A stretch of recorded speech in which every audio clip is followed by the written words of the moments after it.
Hi, I thought I'd show you the back side of our farm where we have about 350 taps. We have to use the trailer here that holds 500 gallons in the yellow tank, another 100 in the white tank if we need it. We have a 600-gallon tank there, and we use our four-wheel drive International 5088, partly because I need the four-wheel drive to get over here, and this tractor also doesn't have anything else to do in the winter, so its winter job is hauling sap. So you can see some of the lines coming down the hill. Here there's 4 lines, and over there there's 5 lines. The woods kind of splits. A lot of these are on a hedgerow that go up the hill by the between the pastures, and to the left is more through the old pasture that's getting so it's got a lot of maple trees in it that we can tap. So anyway, I'll have you do a little ride along with me here, and we'll get to have a tour of the whole farm on the way back home. So first of all, I'll start by telling you about our machinery shed that we built over here. This was a project over the last several years where we've added on more and more to it. We started out with 4 bays to put the forage boxes and the chopper, and well, we've added on 3 more bays to it, and now we've got more room to store even firewood for the maple business. So as you can see, it's empty now, some of the bays. Here's some more sap lines coming down the hill. This is some of our farm fields. We're leaving the pasture area now, and we're heading into some of our tillable fields. So this field is a hay field, of course. We also graze it after we take the first cutting of grass off from it. On the side hill up there, you can see is more pasture. It's usually heifer or dry cow pasture. And at the top of the hill, if you zoom in, that's where we have another 30 acres or so. That's called the flat top.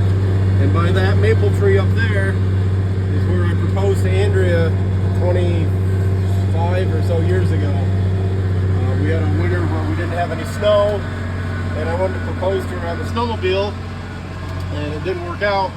So we had her snowmobile loaded on a trailer, took it up on the hill behind the four-wheeler. She's laughing the whole way. She thought we were just putting it in storage, and then I proposed to her up there.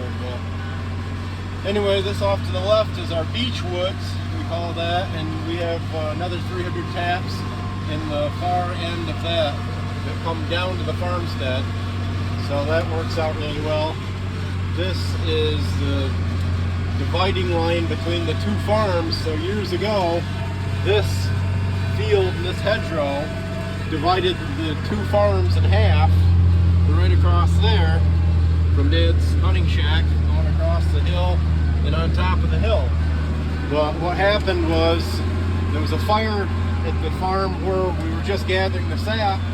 The folks came home and the house was gone, but the farm where we live now that's attached to this was available for sale. So it worked out pretty good for them. They ended up buying that farm and put the 2 farms together. This is a field that we had corn on last year. This will be corn 1 more year, and we'll be seeding it back down in 2027.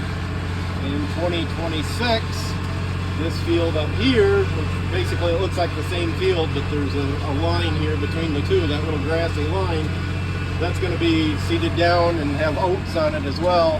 This was corn just 1 year, and as you can see, it's kind of wet. We've got some pretty bad ruts going through here from me hauling the sap back. This is where that 4-wheel drive comes in handy. I moved up the hill because it was just getting so deep down there. The sap trailer, you can see dragging through the mud behind me, was, you know, skidding along. The tires were hardly even turning on it. So yeah, it's kind of a wet hill farm, but that's what we got. When my grandfather came here in 46 after his barn burned down in New Berlin, it was cheaper to buy this farm than to build another barn. And at the time, it is kind of wet now. Once we get some spring weather, this will all dry out. We can get to doing field work. anyway, here we are back to the field road that goes back down the hill. So I can kick it out of four-wheel drive now. And you can see some of our other meadows along up here that we also take the hay off from and then graze after the hay is off. There's a little piece of woods over here. You can see behind this is a wagon with a tank. That tank isn't for sap, that's a water wagon that we use to provide water for the cows up here in the summer.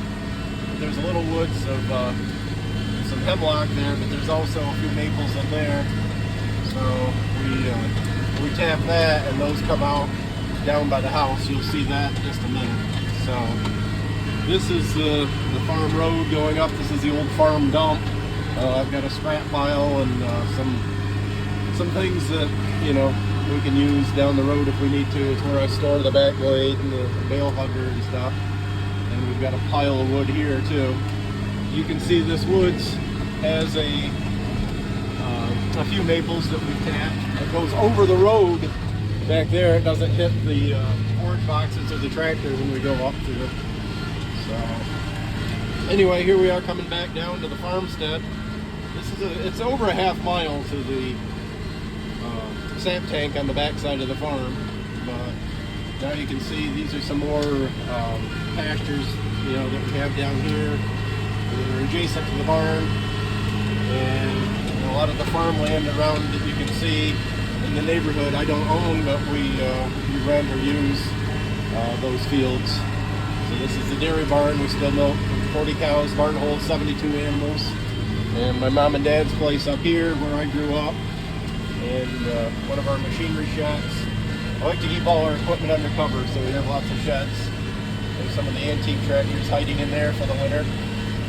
And here we are back to that tank I was telling you about earlier that those 50 taps on the hill drain down to. And then over there you can see the main line coming off the hill, the blue line that comes down behind the snowmobile trailer. That comes out of the beech woods up above. You can see that blue water tank up above. That's where the water, or the sap tank comes, the sap line comes down to a tank that's down there. So anyway, now I'm gonna flip her around and back in and pump this off, and this will be our last boil for the year. Hope you enjoyed the little tour of the farm.